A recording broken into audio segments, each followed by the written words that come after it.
Live stream, would stream. Welcome to our daily devotionals that we have posted for this Easter week, and this is day 4 in our series.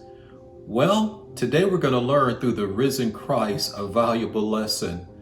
Allow the Lord to shepherd you. Allow the Lord to shepherd you.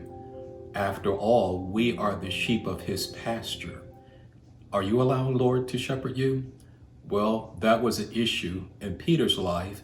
So let's look at the Gospel according to John, chapter 21, and let's read just a few verses. Verse number 15. So when they had finished breakfast, Jesus said to Simon Peter, "Simon, son of John, do you love me more than these?" He said to him, "Yes, Lord, you know that I love you." He said to him, "Tend my lambs."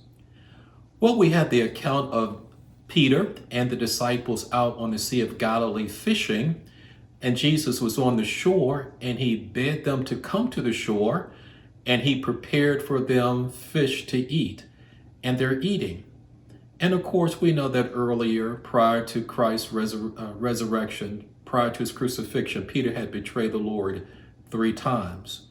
Jesus and Peter were not on the same page. Have you ever had an experience in life in which you knew of 2 persons that you deeply loved, had admiration for, and the 2 parties just were not on the same page, and it caused you to be very uncomfortable? And you can imagine how the other disciples felt when Jesus confronts Peter, knowing that the 2 of them were not on the same page. So there's some things that happen here in the text that I think that are worthy of our observations. Well, the first thing is this: the disciples are out fishing, but the Lord is calling Peter to shepherd. Sometimes we're doing what we think to be acceptable, but it's really unacceptable if God has called you to do something else. And sometimes we come up with all kinds of reasons. Well, I'm doing this because of that and this and that. But no, what is it that God has called you to do?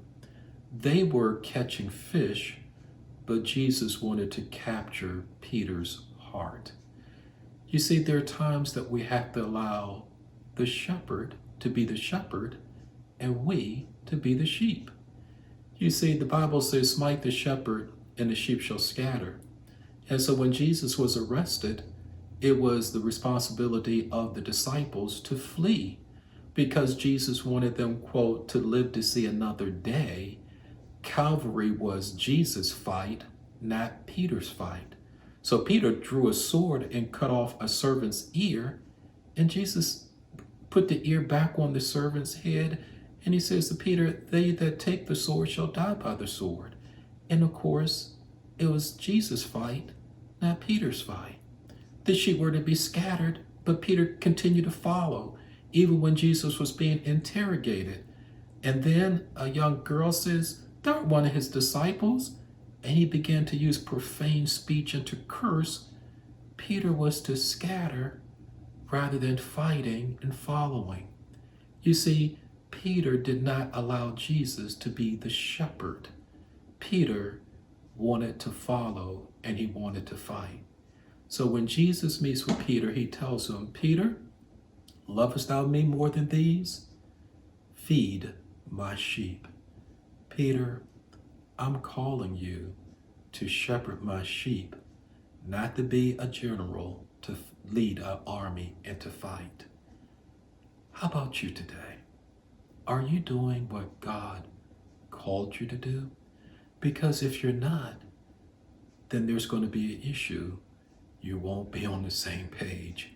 And when you're not on the same page with the Lord, it causes one to be uncomfortable, and even those around us to be uncomfortable, because we're not allowing him to be the shepherd and for us to be the sheep. You see, even an under shepherd, a pastor, a bishop, an evangelist, whatever it may be, even an under shepherd is also a sheep. All of us must allow the Lord to shepherd our hearts. That's what Jesus wants.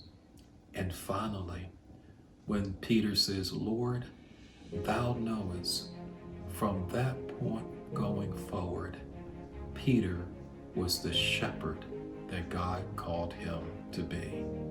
He gave up the fishing business and he truly responded to the call to shepherd the Lord's flock. I pray today that you allow the shepherd to be the shepherd and you to be his sheep. God bless you.